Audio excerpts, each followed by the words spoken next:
AM Best is expecting economic activity in Latin America to rebound in 2021, in turn providing support to the region's insurance markets. Here to discuss a new report on the subject is Ann Modica, an associate director and economist in AM Best credit rating criteria, research, and analytics area. And Ann, the report states that an economic recovery may largely hinge on how the vaccine rollout goes. What countries do you see doing an effective job and which ones are having the most difficulties?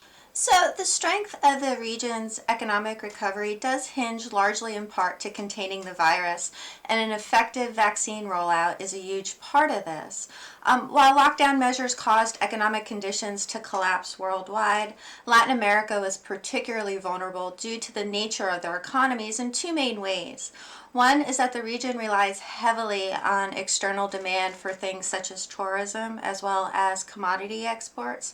And two, labor markets were particularly affected as structural factors such as a large informal workforce that isn't really conducive to a work from home environment has caused a spike in the unemployment rate. But there are some countries such as Colombia, Chile, and Peru which have been able to secure prior purchase agreements with the providers of the vaccine, and they'll be better positioned to vaccinate their populations. However, on the other side of the equation, there's countries such as Honduras and Nicaragua, which will be more dependent on the World Health Organization's pooled procurement process, which is currently limited to providing about 20% of the country's population with the vaccine. Now, the report notes that some Latin American countries' debt burden was considerable even before the pandemic. Does that put those countries in a bind in terms of the scale or pace of recovery? Yeah, it really does. As part of the way to mitigate against deteriorating economic conditions, many governments did implement kind of supersized fiscal policy. These support measures included direct payments to individuals, business assistance, and expanded unemployment benefits. And these were largely meant to provide a bridge of support for people and for businesses to reduce longer-term scarring. So the amount of government support did vary significantly by country, and this was largely due to the amount of fiscal space that they had available in each country, and to a lesser extent, the political environment in the country.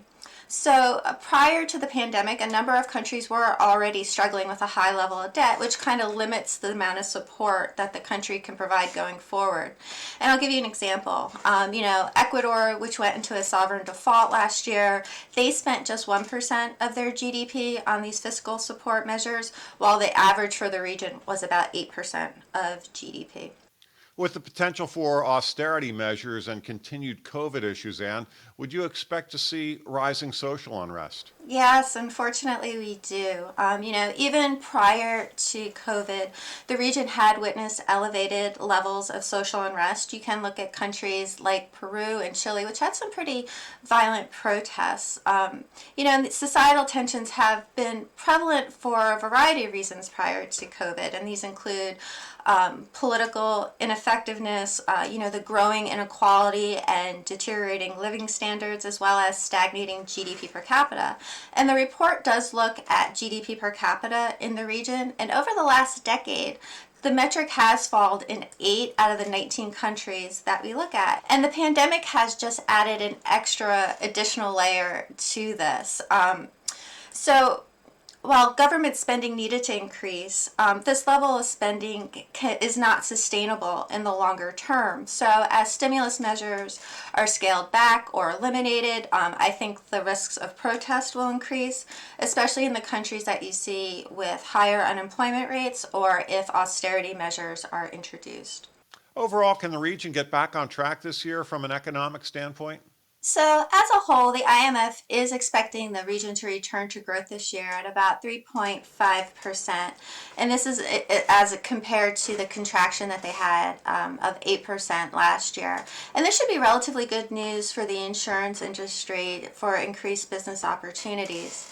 Some countries are expected to perform better, with Peru projected to grow the fastest at 7.3%, with Venezuela's economy at the other end of the spectrum contracting by 10%. Short term, while the economic activity is supposed to increase, longer term, the growth rate is really below the region's potential. Issues that I had mentioned previously, such as the reliance on commodity exports to fuel the economy, rising inequality, as well as political unrest, have been a drag on economic growth for years now.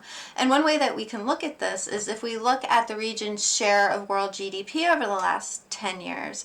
It's declined from approximately 8% in 2011 to about 5% last year.